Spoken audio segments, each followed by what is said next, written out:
Hey guys, welcome to the channel. It's Irad. Sorry about the mask. I've got COVID, and because there are people in my house who don't have COVID yet, so I want to make sure they stay safe, and I'm wearing this just in case. So today we are going to be reacting to a video from Noobifier. It's the first time we react to Noobifier here. Is Chris Roberts worried about Starfield? Starfield is on everybody's mouth right now. Everybody's talking about Starfield. Even on my channels, all my 3 channels, Starfield videos are doing very well as well. So I understand here that Noob wants to talk about Starfield as well. Hey, I'm your Gruffus. How is it going, man? I'm feeling terrible. I can barely move. Walking is very hard. I'm sweating like a pig right now. I must have some fever. But at least I can talk. So that's why we have this live stream today. I'm in the content travel right now, on my way to Area 18. So we're going to react to Noob's video right now. So I thought long and hard about what to call this video, and I think that this title is perfect. I don't think it's baity at all. You let Noobifier. It's okay to have a baity title. You know, it's YouTube. That's how YouTube works.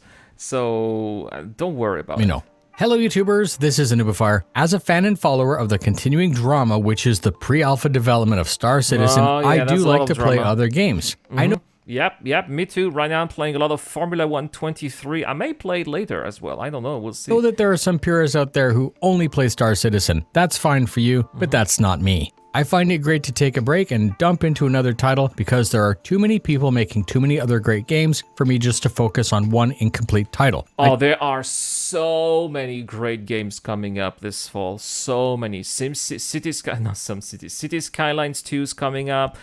Test Drive Unlimited Solar Crowns coming up. Forza Motorsports coming up as well. And of course, Starfield, right? I do like sim and shooters, but I do like me a good first-person RPG like Fallout, Cyberpunk, or Borderlands. The gameplay may be fun, but what really gets me invested is those world-building, lore, character, and story. And that is where Starfield seems like it's really strong. I back Star Citizen for the PU, and yes, of course I'm going to play Squadron 42 whenever it releases. On today's topic, is Chris worried about Starfield? We should compare I like the picture, by the way. Always top-notch editing from CIG against a more conventional game studio. By doing so, we will come to the conclusion that they are not the same, that they do not operate the same, and they do not have the same requirements. Absolutely. That's why when you see those videos that say, oh, Starfield is the Star Citizen killer, this is all piece of crap, right? This is bullshit. So we'll say that Bethesda Studio and CIG began working on their games at the same time. We will say that both companies estimated that it would take $300 million and 10 years to make the game. That $300 million may not happen all at once because of staffing and offices, but that will come from somewhere. Bethesda either allocates its own money to the project, or they take out a loan, or they get backing from another corporate entity. Yeah, of course. Bethesda is an established company that's been there for decades. It's much easier for them to produce a game like Starfield than what it is from CIG to produce Star Citizen and Squadron 42 because they're making everything from scratch. Pressure is on from day one to deliver, not only to the fans, but the ticking clock that is money. The investment and promises have legal contracts, and missing these, regardless of the reason, will have a cost. CIG's crowdfunding model means that they do not have to invest their own money, they do not need to take out a loan, and they're under no pressure from any other corporate entity. Now, that's not true. I believe that they have actually business ventures, right? The Colders, I believe so, right? And did they take loans as well from banks? That's also something that I would like to... I think I read it somewhere, right? Except for that South African dude. Due to the transparency, there's perhaps more pressure to deliver from the fans, but there's no ticking clock from money. Just a ticking clock from any deadlines that were promised. But eventually, and that's what we were saying, right, Gruff? Eventually, those private investors, they're going to want their money back. So it's still giving them some pressure. CIG really has no personal investment because of the funding model, and they're not legally liable for missing deadlines, even if doing so will result in a wave of frustration and drama. And we've seen no matter what happens, the funding keeps going up. So to answer the question, is Chris worried about Starfield from a corporate perspective? No, I don't think so. Starfield might... And that's also apparently what they said at the Bar Cities in Hong Kong, right? They're not worried about Starfield. I actually think that they are glad that Starfield is coming because it's going to be bringing more people into the sci-fi genre. lots of Bethesda fans who were playing Skyrim, who were playing Fallout, but never played a sci-fi game. They love Bethesda, they love what they do, and so they're going to be trying Starfield with this new genre, and hopefully they're going to love it. And if they love it, maybe they want to try other games. Maybe they want to go something a little bit more in-depth, and that's where they're going to be going to Star Citizen and Squadron 42. Actually create more love for Space Sim RPG in general, and basically that would be buttering up gamers and making them more interested in trying Squadron when it releases. Squadron is still a blip on the radar compared to a AAA game made from a AAA company. I'm not saying that there are not millions of people watching and waiting, but I will make my point this way. The most viewed video on the subject of Star Citizen is the Imagine trailer, which is a fan-made Star Citizen-inspired video. It was published on the 19th of December 2014. Oh man, that was a long time ago. Look at this, 2 million views. And in total has 2.3 million views. This is the most viewed Star Citizen video? Really? I was thinking that Morph had more views than that. Anyway. For comparison, the Starfield original trailer from 2 years ago has over 17 million views, the one from last year has over 5 million views, and the one from 10 days ago has 2.5 million views. Wow. Wow, that is a great comparison. So that's why I'm having so many... That's why when I make Starfield videos, I have more views. It's just a bigger audience. Well, guys, more Starfield videos coming up on the channel. Wow. Bethesda needs a clean launch, and they need to hit their release date or it hurts their company. CIG also needs a clean launch, but they actually don't need to hit any release date because aside from the work and time invested by its staff and perhaps the 1 or 2 people who bought a stake into the game, they won't be hurt. This funding model removes the ticking clock, and the past deadlines backfired badly, so it makes sense that they don't and shouldn't release any more deadlines. There's no reason to. Everybody remembers 2016 Answer the Call, right? We did answer the call, but there was no one on the line. People are still paying. Single-player games come and go regardless of how good they launch and regardless of how big they are. Off the top of your head, you can go down a list of games that came out in the last 5 years. You've watched all of the big streamers hype, play through, and then they die off. Well, yes, they do. But some of those games die off after a long time. It took many years, for example, for what was this game? Kingdom Come Deliverance to die off. A lot because there were lots of DLCs that brought additional content, so people kept on coming back and doing new runs. So that's also one way to keep those solo player experiences alive, is to bring in DLCs, additional content. And that's also what Bethesda are going to be doing with Starfield. We know that already there's one additional content DLC that's coming up in the future. It's already included with the premium editions. So when that is going to come out, players are going to want to do another run, another solo run here to experience the new content.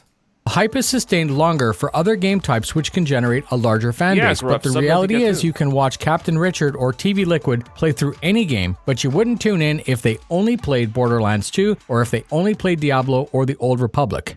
The same will happen with Squadron 42. 1 or 2 playthroughs at maximum, or perhaps every other Friday, you'll have a stream devoted just to Squadron 42. Repetition will eventually take over as people have seen it over and over or have played it over and over themselves. It'll release and it'll disappear with a huge bubble, which is fantastic awareness and would be a gigantic chunk of vindication for this project. There will always be those haters who call it a scam, but if Squadron 42 launches clean and delivers what was promised, you could easily always counter by just saying, yeah, it was late, but it wasn't and isn't a scam.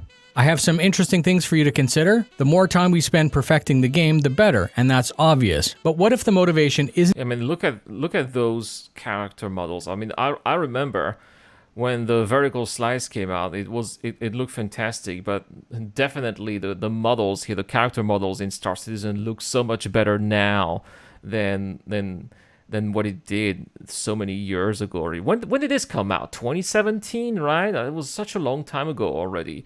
2018, I don't remember, but it was definitely a couple, half a decade ago, right? Already it's 2023 now, so a lot of work has been done here. I mean, even some details such as, the eye watering, right? Remember, we were making fun of that when this came out. But even that is making a whole difference, and we don't see that here. And so the eyes here that just don't seem as alive as those from our characters now. isn't to finish the game fast, but to pause at the correct time. Releasing Squadron and Starfield at the same time is dumb. CIG might actually be aware that no matter how good Squadron is, Starfield still has a larger following. It's Of course. So that's why they're not... Obviously, it would be very silly to launch Squadron 42 this year, right? So give them another year. If they think it's ready, maybe they will make an announcement at CitizenCon. I do believe we'll see Squadron 42 this year at CitizenCon. I mean, we saw Squadron 42 last year at CitizenCon, right? I mean, we had over 2 hours and a half of Squadron 42 with Chris Roberts.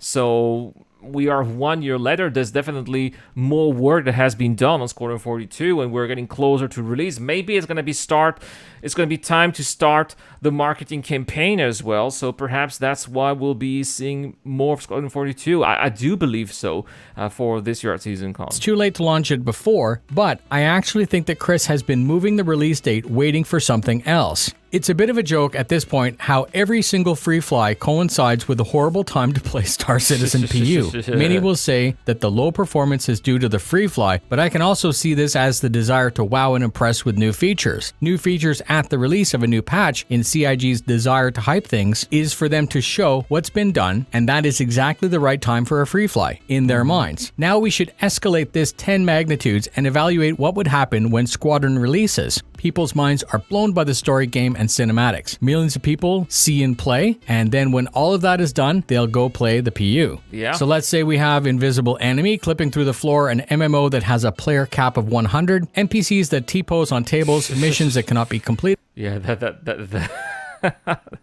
would be such a joke, right? We need server meshing.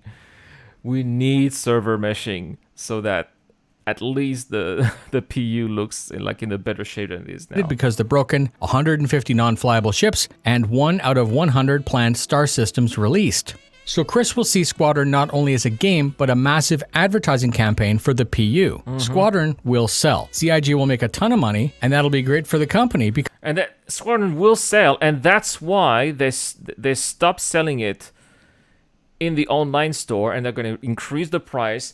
Mark my words, guys, mark my words. We are going to see Squadron 42 at a price tag of nearly $70 US, just like Starfield. You're going to see it at $69.99 because that is now the new trend for AAA games. Because unlike Starfield, all of this money is pure profit. Because CIG didn't need to front their own capital, they didn't need to take out a loan, and they really have nobody to pay except for that one South African investor that we heard about 5 years ago. If you think CIG has missed deadlines due to mismanagement, I would say no, that's not possible. And I believe after thinking about all of this and how it would unfold, it now makes perfect sense. Chris is not worried about Starfield, but eventually, Squadron 42 will seem more like a last-gen instead of a next-gen game. It has to come out soon, but despite everyone thinking Squadron is holding back the PU, it's actually the other way around. The PU needs to be better, more polished, more fleshed out, with pyro, functional meshed servers, persistence, missions, medical, law, bounty, and systems to explore.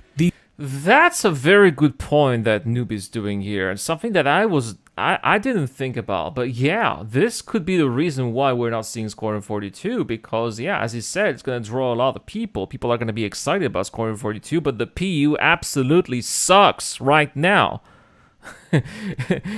And so people are going to play the Squadron 42, they will finish Squadron 42, they'll go try the PU, and as Noob said, they'll see the NPCs T-posing, the server crashes, the low performance, and they will just think it's a joke, right? So that could also be the reason why it's been delayed over and over and over again, because Chris wants people to have, those millions of people who are going to be joining the project once Squadron 42 finally materializes, they want to have a good experience playing the PU as well. These all need to be ready for the millions of new players. If you thought the little uptick during a free fly was funny, wait and see the joke when the servers get blasted with a tsunami of interest. I should end there, but I want to talk about transparency, missing deadlines, and the release schedule. Answer the Call was 2016, and that was already 2 years later than the original proposed release date. We all know that scope and scale grew, and this accounts for the missed deadlines, and this is why the funding continues to grow with no known plan aside from the Gantt chart and the bi-weekly updates from Jake. Man, I love those hanger shots here inside the Idris.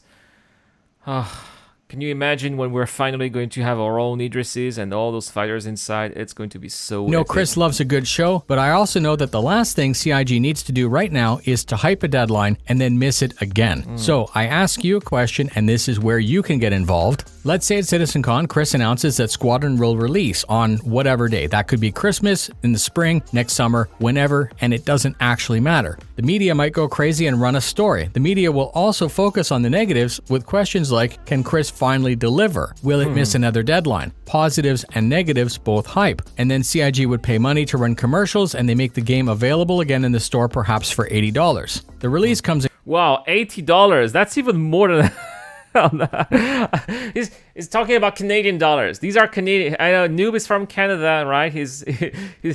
I know Gruff. These. I think that he's talking about Canadian dollars, Gruff. I know, right? $70. 70 American dollars, and 70 euros too. And 80 Canadian dollars, right? That's what he's talking about. And goes as planned. It's a perfect launch. And here's another way of doing that. Let's skip the announcement. Let's have no dates, no announcement, nothing. You log in one day and the launcher is there after it's patched itself. There's a new tab that says install Squadron 42. Again, no info up until this point.